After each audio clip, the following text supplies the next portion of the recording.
Welcome back to the Maximum Lawyer Podcast. I'm Jim Hacking. And I'm Tyson and Jim. What's up, Jimmy?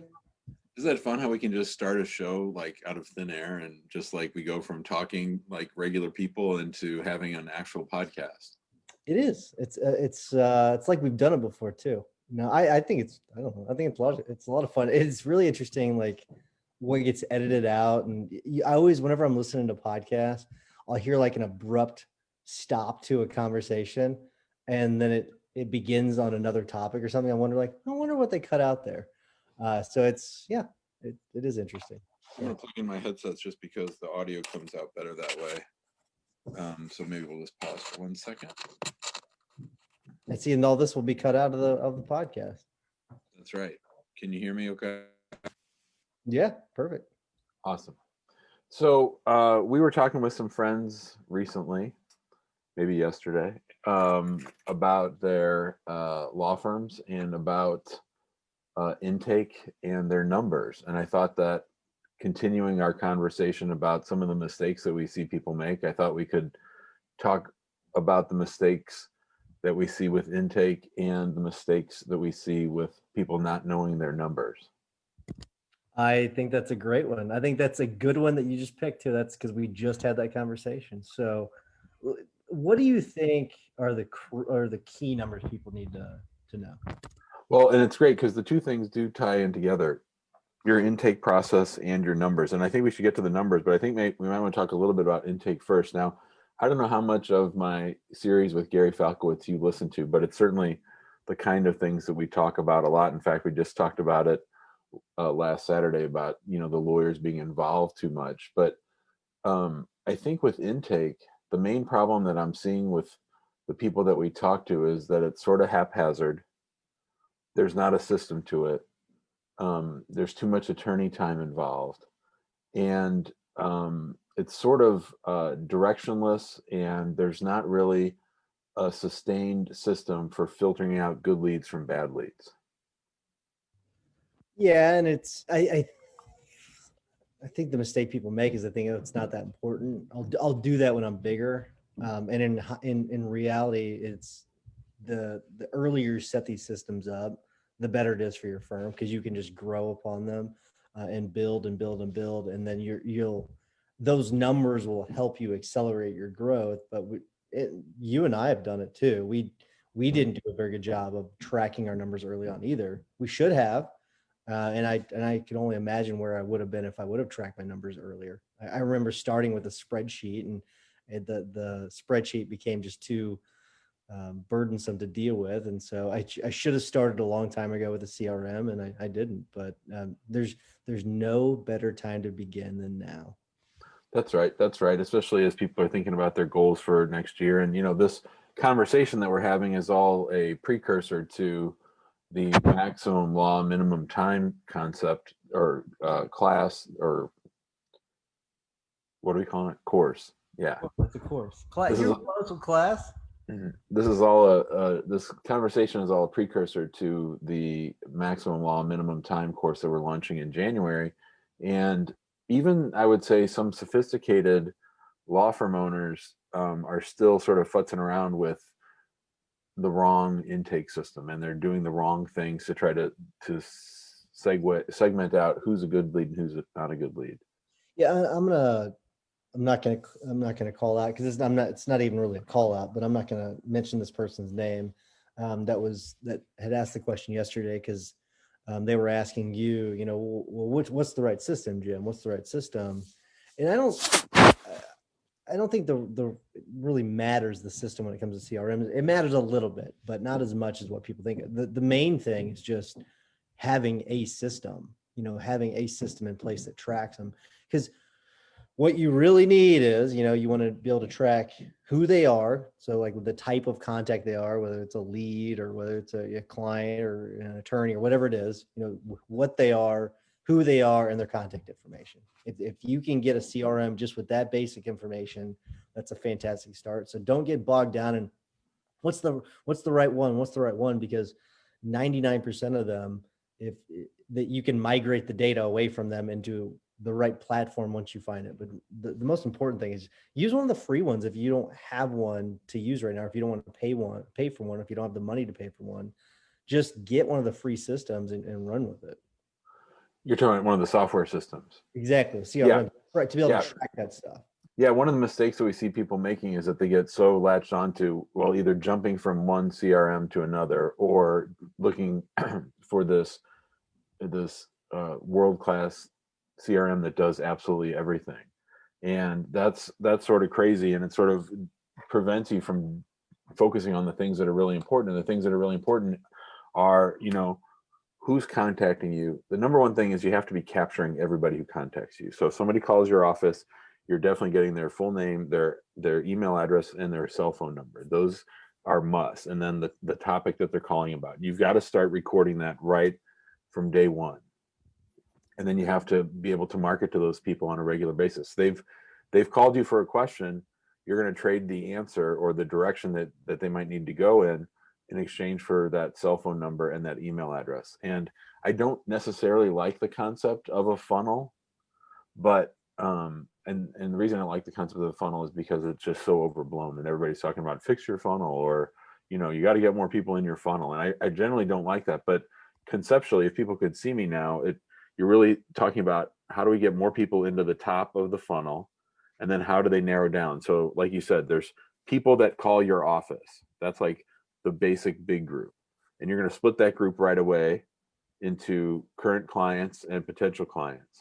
And then when you call out the current clients, because they're going to go into a different system, they're going to be dealing with your paralegals and the people handling their case. So now we have all the potential leads who've called your office.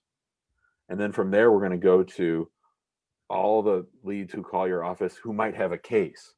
So that's going to take a big chunk of those people out, and the funnel's going to narrow. So now we're at people who've called as a lead, who have the kind of case that you would like to handle. That's the most important number right there. That's the first most important number. That's where you really want to drill down to. You want to throw out all the stuff that aren't those. So let's say you're getting 20 of those a week. That's pretty good. You're getting 20 of those a week, and you're happy with the 20 that you're getting. And then how many of those people actually schedule a consult? So that number is probably going to drop, or that are consult worthy. Either your leads team is vetting them out, or they're a little bit weird, or the statute of limitations ran, or whatever. I'm trying to think of your cases more than mine. So now we're down to the people that we've qualified. So we've gone from cases that we want to qualified leads. And then the next big question is, of the qualified leads, how many are we actually signing up? That's the next really big question. And I think most people are full of shit when it comes to that question. I was, right? Harlan Schillinger said something in the big group about a year and a half ago, 2 years ago. And I was like, man, he said about how you have to know your numbers. And I was all defensive. Man, I know my numbers. I know my numbers. I know all the, I didn't know my numbers at all. And I think most law firm owners don't. And the two people that we're talking to yesterday don't really know their numbers. And these are the numbers that are most important. And then of course, how does that translate into revenue? And what you're gonna, as you grow, you're gonna get pushback from your team, and you got to know that this is coming going into it, because they're gonna say, well, this isn't even a case. Why do I have to put it into the system? Like, why do why do I need this information? Let's just get them off the phone and move on to the next person. And Jim, you know best as to why that you need to track this information, but so you can market to them later on. I mean, that's a big part of it. But you can also track those numbers. For example, let's say that we're getting 100 calls a month on, I'm going to say 1983 cases, because we've been getting a lot of calls on those and we don't like taking those cases. So we're getting a lot of calls on 1983 cases. We put them into the system, and then we basically just refer them out to someone. I want to know if we're getting a bunch of calls on that. It doesn't, I think that they think, oh, it's, we don't need this information because we're not going to take them on as a client. That's not what matters. Is if I see that we're getting 100 calls on 1983 cases and it's eating up our time, we need to then go and look at our videos that we're recording. We need to look at our website content to see if that stuff needs to be adjusted, because that's a problem. We're getting a lot of 1983 phone calls, which we don't want. And so we're referring them all out, and they're generally not very good cases. So we're going to call Blue Shark and say, hey, let's take down the 1983 content because it's getting us a bunch of these calls that we don't want, and they're not good cases. So there are all these other reasons why you will want to track this data, not just because they might be a client or you can market to them down the road. And you might shoot a video that says, here's why we don't take 1983 cases, right? To actively repel the people that you don't want to call and clog up your phone line. But the other thing that might happen is somebody calls up and they have a dog of a 1983 case, but they go into your database and you decide, all right, once a month or once every 2 weeks or once a week or once every day, I'm going to email my list and tell them different things about what's going on. And then 6 months later, they're on your list. They're sitting at the dentist's office waiting to see their dentist. They pull up their phone. They go, oh, an email from Tyson. I haven't heard from him in a while. I'll look at that. So Tyson talks about this med mal case that he partnered up with Gary Berger on, and they got a $3 million verdict. And they're like, oh, my aunt just died on the operating table. I should call Tyson. That's the reason why. That's the whole value of it. I mean, that email list is your most valuable commodity. No one else owns your email list. Only you own your email list. And the Facebook algorithm might change. The Google ads might go through the roof. But the one place you can compete as a small firm solo person is with your email list. Yeah, and I've always said this. You're way better at doing it than I am. Let me ask you something. You have good stories of your clients on there a lot, and that's my favorite part of your newsletter. That's the only. I will skim through all the other BS that you've got in there just to read that stuff. I'm wondering, do your clients like want to be on there? Like, are they like, oh, I can't wait to be on Jim's newsletter? Is that something that you ever get from them? Immigration is weird that way, but yeah, we do, just because there's so much of a thirst for knowledge in my practice area. Like, people aren't sitting around thinking, what's the statute of limitations on a slip and fall on city property? So an article like that isn't going to connect. But you're right, the success stories are people's favorite ones. They love to hear about, us helping a client overcome a problem. Those are their ones that they love to see the clients' faces. They love to see the progression, like when we can tell people we've been helping this guy for 10 years and we've taken him all the way from undocumented to citizenship or something like that. Those are the ones that really resonate with people for sure. I want to go back to your main topic. I'm going to kind of circle back. Sure. And I want to talk about one of the numbers in particular, and that's average fee. And that's, to me, that's the number one number. And I think you probably think it's a different number, but I think that's the number one number.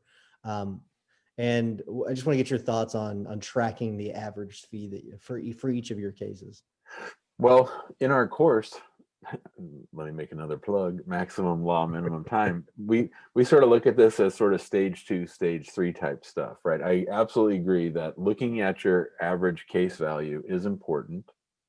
I think looking at what your average case value per case type is important, because not every dollar is made the same. If you can spend 20 hours, Tyson, on a case that's going to bring you a $100,000 fee, or 20 hours on a case that's going to bring you a $10,000 fee, you want to figure out how to get more of those $100,000 and less of those $10,000 cases. So not everything's the same, but I think that average case value is important. And then when you get more sophisticated, then you're going to try to figure out how to improve your margins, you're really good at boosting the case value, like, because of the conversations you have with your clients and the ongoing relationship and your growing reputation among the defense bar, your lack of fear about going to trial.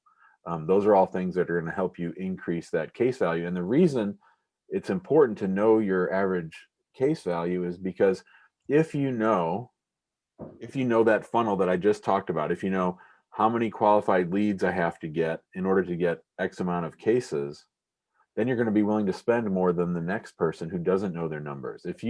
Tyson, if I told you that you could spend $500 on a lead, Amani and other attorneys that I know would go, holy cow, you're going to spend $500 on a lead? That's insane. But if you knew that you spent $500 on a lead and that brought you in $25,000, this is what Dean Jackson talks about, the vending machine. If you could put in $500 and take out $25,000, you would stand at that machine and do it as much as you can, right? You'd just be shoveling money in there to get the money to come out. And I know that sounds fanciful. I know that sounds absolutely crazy. But after 13 years, we're finally there where I know how much I spend gets me how much on the back end. So that's when you can really amp up your marketing, because you know that it's just putting money into that vending machine. I love it. And the only thing I'm gonna add to that is what you touched on. What I like about the whole idea of tracking average fee is that you can tweak things to increase the case value. And for us, because we're contingency, because we're an injury firm, we've tweaked little things. And I just checked my numbers because I was making sure that we were still above that number. Over the last 2 years, I guess probably 2.5 years now, we've doubled our average fee. And then we doubled our average fee, and we just hit that. For the last few months, I've been saying we've almost doubled our average fee. We finally hit it where we've doubled our average fee, which is fantastic. And so it's like free money. Yeah, and we've been able to tweak. Now, whenever you're doing something like a transactional type of case, you're doing estate planning, you can also do little things, I think, to tweak it, to add value, to increase the value of the case. So maybe you add, or even something else you could do is you can do upsells when it comes to like estate planning. And I just kind of think of like when you go to someone that does an estate plan, is they do wills, trusts, things like that. And then I'm assuming that all the power of attorneys and all that sort of come with it. Maybe I'm wrong about that, but if not, you can upsell those things. Or if you're someone like Russ Nesovich, where he can then upsell them to his investment company that he works for. So there's other things that you can do to add value to increase how much money they're getting from each client. So and that's just one example. I think with family law, Cordell and Cordell, they've got it down, because they've got these things that you have to do as an attorney for the firm. And I understand that some of you say, well, I think that's all BS and they shouldn't be doing that stuff. But what you can never do is look at their file and say they didn't do the things they were supposed to do. And they can bill and make a bunch of money on each client. And I'm not saying you do that just to get money from the clients. I'm just saying there's things that you can do that adds value to the case that can also increase value for that client to the firm. And getting back to the other way that you can increase your revenue by knowing your numbers, and certainly increasing your average case value is a way, which I think is actually a little harder than what I'm going to talk about right now, is that if you think about that funnel again, and you think about all those stages, how many qualified leads do we have? How many consults do we have? And how many new cases that we have? Those are all hinges. Those are all opportunities. So if you can increase the overall number of people coming into your funnel, that's going to boost the bottom number. If you can increase the number of qualified leads, it's going to boost the bottom number. So I'm at the point now where my leads team can tell me almost 2 weeks ahead how many cases we're going to have paid and signed up in 14 days. It's almost mind-boggling, and it seems like magic. Like Laura Clark said to me, because we have a short week this week and we lowered our goal for the month because it's the Christmas, and then we're closing for that week between Christmas and New Year's. So we lowered our goal. Well, we're going to smash through that. But we signed up 6 cases yesterday, and I didn't talk to one of them. I didn't talk to one person of those 6. It's really remarkable. And listen to last week's episode if you want to talk about removing the attorney from the equation when it comes to signing people up, with what Jim just said. I want to get to the next one. You ready? You ready for it? We only have 9 minutes. So, and this is a shorter topic anyways, but I'm going to call them these terms now from now on, Jimmy Ding Dings. Polishing the silver. I don't know why I like Jimmy Ding Ding, but it sounds so funny. I like it. Jimmy Ding Dings. And this is polishing the silver. You want to tell the story about polishing the silver real quick? Sure. So our first son was never lucky enough to go to Montessori, and I think that's why he's sort of struggling. I'm teasing. I wish he had gone to Montessori. He's doing great, but The other three went to Montessori. And the cool thing about Montessori is that they sort of take the kids where they are and they let them follow what they're interested in, right? So, you'll have all these little projects or things around the school that they can go work on. Well, my second son, Yusuf, got to go to, moved up to kindergarten when he was 4.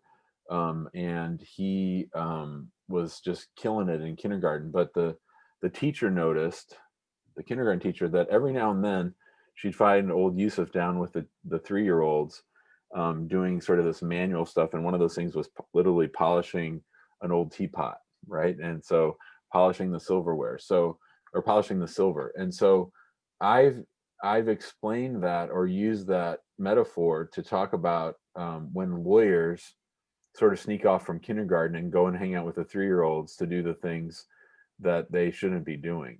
And that the reason there's lots of reasons why people do that. And certainly it's fine for a 4-year-old in Montessori to do that. But for lawyers, it's a real trap, because it's more comfortable, it's safer, it's stuff that it's not pushing you outside your comfort area. And so you and I've had many conversations about polishing the silver as it relates to me, that I will, I'll push this work off onto other people and then I'll take it back. I'll push this work off onto other departments and I'll take it back.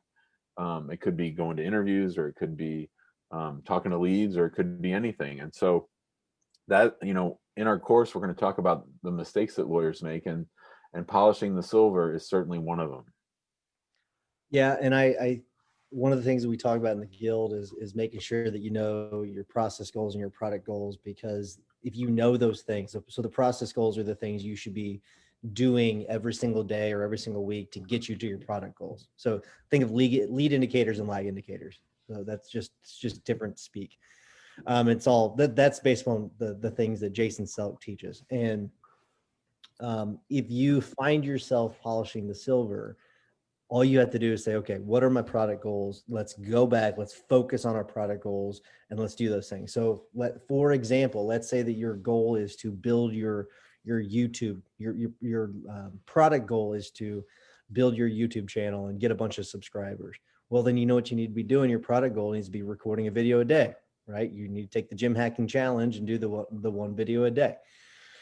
And so that's the one thing you need to do that day, right? And I recommend that you don't try to do more than 3 things, right? So you have 3 things on the day to do that day. You knock out one of your product goals, shooting the video, and then you focus on the next 2 things, and then you can go polish the silver after you've done those things. But before you do anything else, you need to do your process goals before you start polishing the silver. And we go into more detail about that in our course. So I'll do the plug this time, Jimmy. Check us out, MaximumLawyer.com, because we're going to be launching this at the beginning of the year. So Maximum Lawyer at minimum time. Jimmy, it's time to wrap. You ready? I was born ready, brother. All right. So I want to remind everyone to go to the Facebook group. There's there's over 4,000 members there sharing great information every single day. I will give you a little tip. If you have a question about something, use the search function, because I bet your question's probably been posed. And there's lots of comments in there, but feel free to post any question that you have. So a lot of great activity going on there. And then if you will take just a few minutes and give us or not even a few minutes, few seconds, give us a 5-star review on Apple. That would be fantastic. It helps us spread the love. And then check us out at maxlawguild.com. Jimmy, what's your hack of the week? So I was in Denver for an interview a couple weeks ago, and whenever I go to Denver, I always visit my favorite bookstore, which is called The Tattered Cover. Oh, it's so great. It's in this old warehouse. I could spend 3 days in there.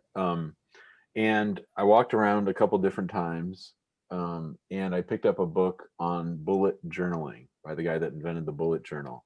I like it a lot. I've started doing the daily bullet journal just to sort of get in the feel for it. But I like that it's just a notebook.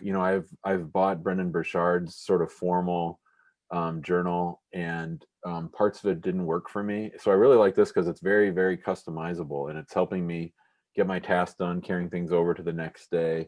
And I'm looking forward to sort of building that out and working on that. So if there are any lawyers that are using bullet journal, let me know, because I'd love to hear how you use it. But I think there's sort of a little community about it, and I'm excited about trying it out next year. that daily self accountability is so crucial. It really is. So I don't think I've seen bullet journal. I know I've had other journals that I've used, but that's interesting. So bullet. Yeah, the thing I like about it is that it's very distilled down. Like I will write like paragraphs of stuff when I'm just trying to get thoughts out of my head, but this is all about like, just small little reminders. You can design your page the way you want, and there's systems to it, and you can index your journal so that you can go back and find stuff. And it's really about like parking ideas where they belong. With someone like me who has all these ideas, it's really helpful to sort of say, well, that's probably something I can work on a month from now. This is something for this week, and this is something for today. Nice. I like it. Well, it's interesting because my tip of the week is somewhat similar to this. I sort of live in this weird world where I'm half Apple, half Google, and it's not always the perfect thing. And me, I've always written down my top 3, and it used to be top 5, now it's top 3 things for the day. And I've gone digital finally. I've gone away from the handwritten stuff because I'll leave my notebook somewhere and I won't remember to grab it or whatever. So I've got everything on my phone now. And I didn't realize how good the Google Tasks app was. Great. It's I don't know great. if you, It's great. really, really good. And what my favorite part about it is that whenever I'm in my email, which I'm happy to be in now because of Natasha, she has made sure that I'm on top of my email now, is there's a little window that kicks out for a task. And I can just, if I need to put something, and I can put it on my list and put it on down the road, right? I don't need to do it right away. It doesn't go to my top 3, but I can just throw it on there really quick, and then I can schedule those out, and then they show up on my calendar. So it's perfect. It is fantastic. And so I really recommend, if you're not using the Google Tasks app, and it works great with G Suite, I highly recommend it. It's really good. Yeah, it's great. Lauren's been using that for the last 6 months or so, and that's where she parks the emails that I actually need to see. She'll empty out my email. Anything that's actionable by Jim, she just drags into that task, and then I spend like 5 minutes looking at email instead of half an hour. Yeah, I love it. And we tried that approach with the tasks, and it just didn't work for me. And I didn't even realize that was a part of the tasks system. I just thought it was part of the email system. So it was just, yeah. So I learned a lot about it. But all right, man. Well, if I don't talk to you, have a Merry Christmas. All right, brother. You too, and I'll see you soon. All right, see you, buddy. Later.